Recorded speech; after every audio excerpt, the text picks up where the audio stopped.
This is the real split ender mini and it retails for $75. Temu's version looks like this and it's $15. They're both the same size. The real one takes batteries and this one from Temu is USB. The Temu one does feel very cheap. It's very light compared to this one. And sorry, there's some of my hair in this because I actually do use this one. They have the same concept, the rubber paddle that spins or rotates. And if you can see in here, the two clipper blades. This is a diagram of your tool, a very bad one. If you were looking at it kind of like this, or from that point of view, this little circle is this part right here. You have a comb right here on the ends, right here. And the tools are the same. I'm just showing you on the split ender, the real one, because it opens up further. Here in the middle, you have this little flappy thing. Just pretend that looks good. This part. And right here, you're gonna have the clipper blades on each side. Your hair is gonna go through here and you're gonna clamp down. Hair in here, clamp down, and then you will glide this down. So that will look like this. This is your piece of hair when you do thin sections. Any hair, whether it's a split end or not, any hair that pops up, it's going to trim it.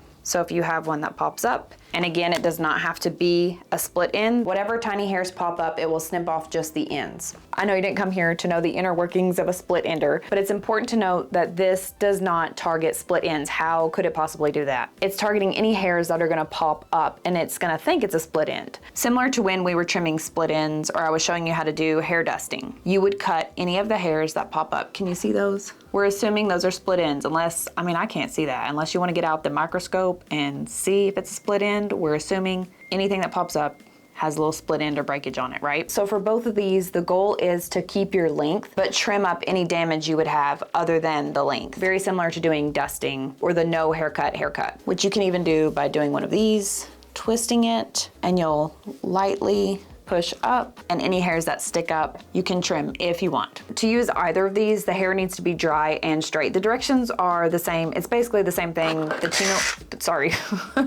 Temu one just feels cheap, you know? And its little trap is black. The hair is dry and straight. We're gonna take a thin section.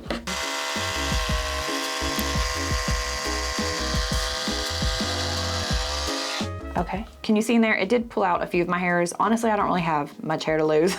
A lot of the reviews did say it was going to do that. Oh, wow. Look at that. Not only is it gonna trim your split ends, you're getting a whole new haircut. Oh no, y'all, look. What happened? Ruby says, don't buy this. It cut off a chunk of my hair because it gets tangled in the machine. Can confirm, Ruby, that is true. Brittany says, ripped my hair out front, the root. Wasn't the trim I was looking for. We're gonna try it one more time on this back piece. That's pretty healthy, so there shouldn't be much coming out.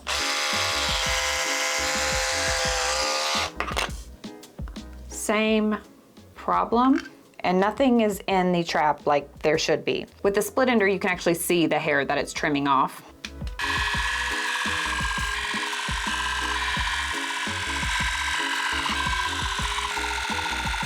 Let me dump it out for you. So after 2 passes on just the top areas of my head, this is what it cut off. If you look close, these are not all split ends because remember, it's cutting any hairs that are gonna pop up. So that could be a layer, could be breakage, could be a split end like right there, but it only takes off 1/4 of an inch. Unlike our Temu one, takes off a questionable amount. We're gonna try it one more time just in case it needs a few rounds to get going. I feel like I look scared. Oh, what the heck? Look at that. This is 1 pass with the Temu one. It's just creating more problems, honestly. The Temu one, 0 out of 5 stars. Negative stars if we could. One would argue you get what you pay for. Although I like this tool, or I'm kind of indifferent about it, you can do the same thing manually. This just saves a lot of time. It is expensive, but all the comments, most of the comments on the review of this that I did, the unboxing, some of you have had yours since this thing came out and it still works. So this could potentially last you a lifetime. You do not have to buy this tool. Again, you can do this with the scissors, shears. Take a piece of hair and you can either bend it once like this. I usually weave mine like this, but be careful not to cut your knuckle. And you'll just slide this down. Whatever sticks up, you're kind of mocking this tool, assuming it's a split end or damage, and you would just trim it. That's called dusting. You can also do what I showed you earlier, twist the hair, and whatever's poking up, do a little snip. The tool, when I use it, which I would say maybe every 4 weeks or so, less than 5 minutes to just buzz through your hair. It does make my hair look a lot better, but you don't want to overdo this. It will start to thin out your hair, and so will dusting. If you do it too often, it's going to thin out your hair and you're going to start to create all these micro layers. But dusting or using something like this, not the Temu one.